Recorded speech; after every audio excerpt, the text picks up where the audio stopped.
C'est la raison pour laquelle j'ai accepté d'être la marraine. C'est pour pouvoir découvrir. Mais en dehors du festival, en marge du festival, et je le salue parce que vraiment, il ne fait que démontrer l'idée qu'avait notre premier président Senghor, qui disait que chaque Sénégalais est ambassadeur.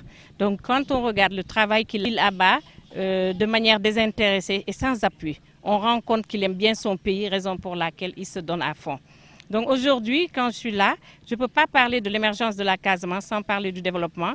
Et aujourd'hui, je me rends compte que nous sommes très loin de cette émergence. Je ne sais pas si les autorités sont au courant ou pas, mais vraiment ce que nous avons vu, je ne vais pas y revenir parce que vous allez en parler, mais il y a tellement d'urgence parce que l'eau est vitale et capitale. Les soins de santé, vraiment le désenclavement, on a mis du temps pour venir ici. Donc j'imagine s'ils ont un malade, ce qui va se passer.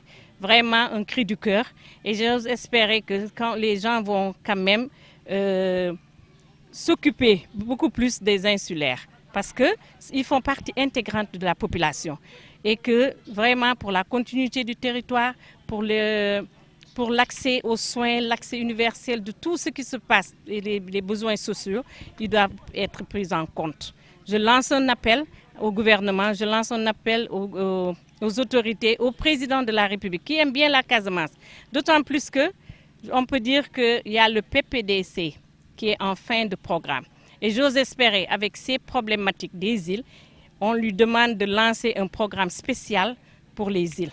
Vraiment un programme spécial pour les insulaires, qu'on puisse régler tout ce qu'il y a comme problème ici, de l'eau, de l'électricité et autres. Avec tous les programmes qui se passent, nous venons de voir des lampadaires et autres installés un peu partout dans les communes. Et ce serait mieux dans ces zones isolées pour pouvoir bénéficier de ces lampadaires solaires, pouvoir aussi même, je pense que récemment, il a donné pas mal d'ambulances. Ici, bon, quand on parle d'ambulances, c'est les taxis, les vélos-taxis quand même qu'on est en train de mettre en place à Rufisque. Je pense que l'idéal serait aussi d'en donner ici dans les îles, ne serait-ce que pour envoyer les gens les nécessités à temps. Aux femmes de ces localités, je vais essayer qu'elles fassent partie de l'inclusion financière.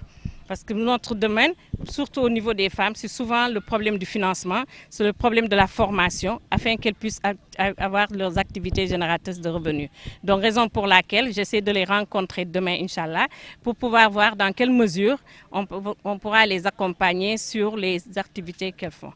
Mais en dehors de tout cela aussi, comme je disais, tous les programmes nationaux, il faudrait que les insulaires en fassent partie.